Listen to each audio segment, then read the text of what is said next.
ഞാൻ പറഞ്ഞിട്ടുണ്ടേ മൈൻഡാക്കണ്ട. ഒരു പെണ്ണ് സ്വന്തം കാമുകനെ രാത്രി വീട്ടിലേക്ക് വിളിച്ചിട്ട് ഓൻ വന്നില്ലെങ്കിൽ അത് സ്ത്രീത്വത്തെ അപമാനിക്കലാന്നേ ഞാൻ പറയും. അതൊക്കെ എന്റെ സൂരജേട്ടൻ സ്വന്തം അച്ചായസി കിടക്കുമ്പോ അല്ലേ മതില് ചാടി എന്നെ കാണാൻ വന്നത്. അത് 3 ആങ്ങളമാരും ഒരു ഗഡോഗഡിയനായിട്ടുള്ള ഡോബർമാനും കൂട്ടിക്കിടക്കും. ധന്യ എന്നെ കൊണ്ട് റിയാലിറ്റി പറഞ്ഞു തരാനേ പറ്റുള്ളൂ.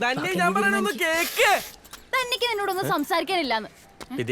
ഒന്ന് വരൂ വാ മോളെ ഒരു സെക്കൻഡേ വാ വിധി ദേ ആ അവിടെ ഒരു കിളീനെ കണ്ടോ? ഒരു 2 മിനിറ്റ് അതിനെ നോക്കിക്കേ, ഞാനിപ്പോ വരാം.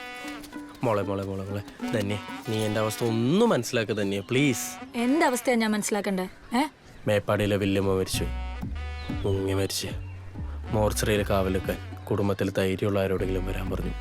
പോവാണ്ടിരിക്കാൻ പറ്റില്ലല്ലോ. മോർച്ചറിയിലോ? ആ ഇന്നലത്തെ എൻ്റെ അവസ്ഥ ഒന്ന് ആലോചിച്ച് നോക്കിക്കുക തന്നെ.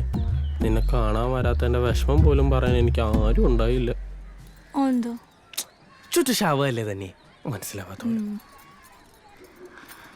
തന്നെ വിട്. ഇനി ഇങ്ങനത്തെ സിറ്റുവേഷനൊക്കെ വരുമല്ലോ.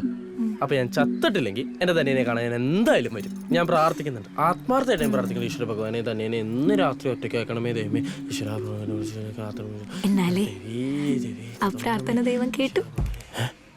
നമ്മുടെ കോഴിക്കോട്ടെ ശ്യാമലമ്മയില്ലേ, പുള്ളിക്കാരി പ്രസവിച്ചു. അപ്പൊ അച്ഛനമ്മ എന്തായാലും അവിടെ കയറിയിട്ടേ വരുള്ളൂ. അപ്പോ ഇന്ന് രാത്രിയുണ്ട്, നാളെ രാത്രിയുണ്ട്. എങ്ങനെയുണ്ട്?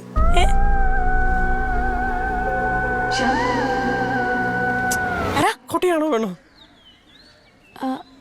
ആണാണെന്ന് തോന്നുന്നു. നന്നായി.